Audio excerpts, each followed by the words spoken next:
So this is lesson 46, decimal tenths and hundredths. Students will use decimal notations for fractions with denominators 10 and 100, place decimal hundredths on number lines, and order decimal hundredths using a number line. So let's get started. Please remember to pause the video before I go over the answers on each page, complete the questions by yourself, then check to see if you are correct. This will help you learn best. The fraction 1/10 can be represented in various ways. So we could put it on a number line. This number line is divided into 10 equal parts. So 1 out of 10, remember a numerator tells us how many parts we have, would be right here on the spot. We can also have a circle graph or a pizza divided into 10 equal parts, and one part is shaded. Mathematicians have invented a simpler way to write 1/10 called decimal notation.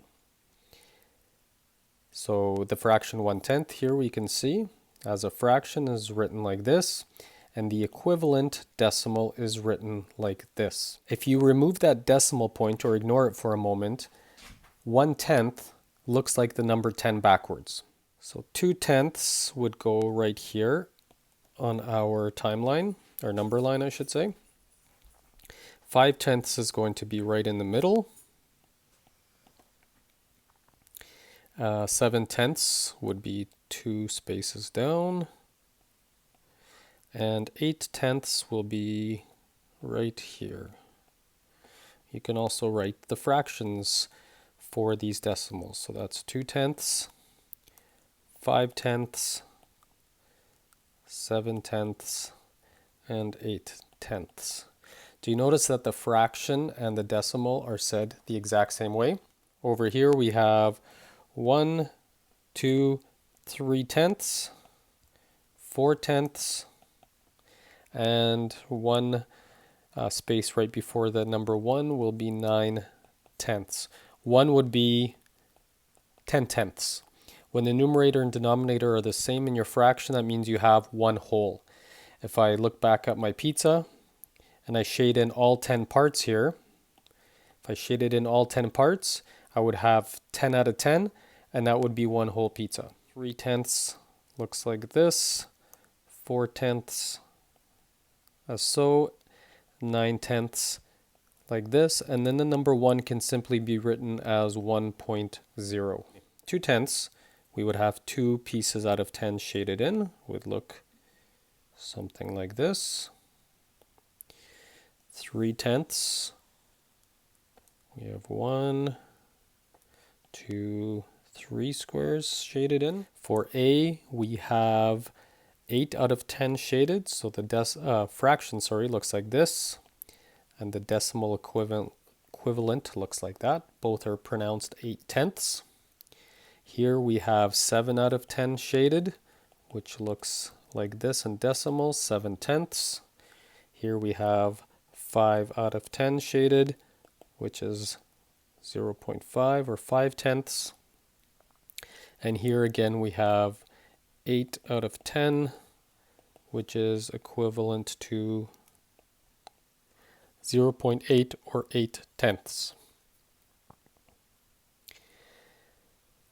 The fraction 1 out of 100 can be represented in various ways. So now we're going to talk about an amount called hundredths. When we divide one whole into 100 equal parts, that is called hundredths.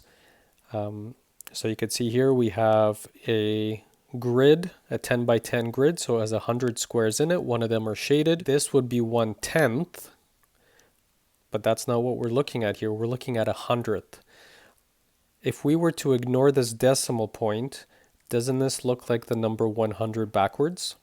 1 with 2 zeros.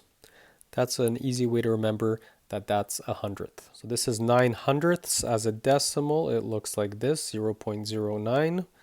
And again, it's pronounced the same as the fraction, 9/100ths. This is 4/100ths. This is 8/100ths. This is 7/100ths. And this is 5/100ths. Say the number of hundredths and show the point on the number line. So The first one, A, is 34 hundredths. The letter A, 34 hundredths. Think of this as maybe a meter stick. A meter stick is divided into 100 centimeters. So think about 34 hundredths being the same as 34 centimeters on a meter stick. Okay. We can also think of hundredths as a dollar amount. $1 is equal to 100 cents. So each hundredth is like a penny. So this would be like 34 cents. B would be like 87 cents or 87 hundredths, which would go right here on our number line. C is 6 hundredths, which is only 6 cents. So that would go there.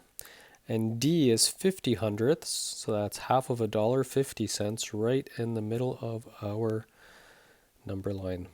On the left, we have 60 cents. On the right, we have 75 cents. So we would say 60 cents or 60 hundredths is less than 75 hundredths. The greatest. A is the smallest amount. So A is 3 hundredths, written like that. B is 31, 2, 3, 4 hundredths. C is 50 hundredths. And D is 81 hundredths. So we have to create some equivalent fractions. So you remember from our fractions unit how to do that. If I want to turn this into a fraction out of 100, I would need to multiply both the numerator and denominator by. So the question to ask is 20 times what makes 100? And the answer is 5. So up here I also have to multiply by 5 in order to create an equivalent fraction.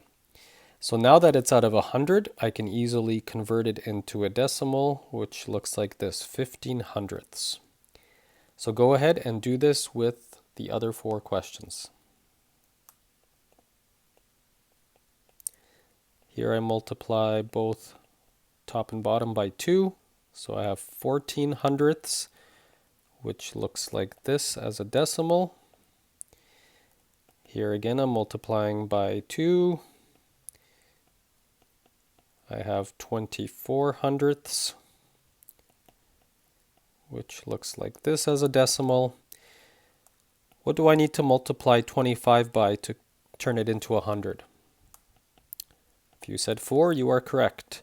And 8 times 4, got to think back to my multiplication timetable, is 32.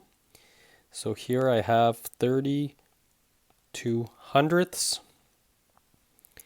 And down here, 9 20ths. I have to multiply numerator and denominator by 5, because 20 times 5 is 100. 9 times 5 is 45, which is like 45 cents. And that would look like this, 45 hundredths. Attached, you will also find a place value chart. If the number ends here in the 10th spot, we simply say 1/10. If I have another digit, then now I would say this whole number, this number 1, 2 is 12. And because it ends in the 100th spot, I would say 12 hundredths. Later on, you'll learn about thousandths. So if I had another digit here, I would say 124 thousandths. But we're not worrying about thousandths just yet. So here I have the number 16 hundredths. 16 hundredths can be represented like this as a fraction, 16 out of 100. You can show it with a diagram. We have a number line divided into 100 equal parts. 16 are shaded in. We can write in written form 16 hundredths, or we can also break it up into expanded form. So it's 1/10 plus 6 hundredths makes 16 hundredths. So that's it for your lesson. Please ask your teacher if you need some help. And please work on pages 45 to 46 in your Jump Math book.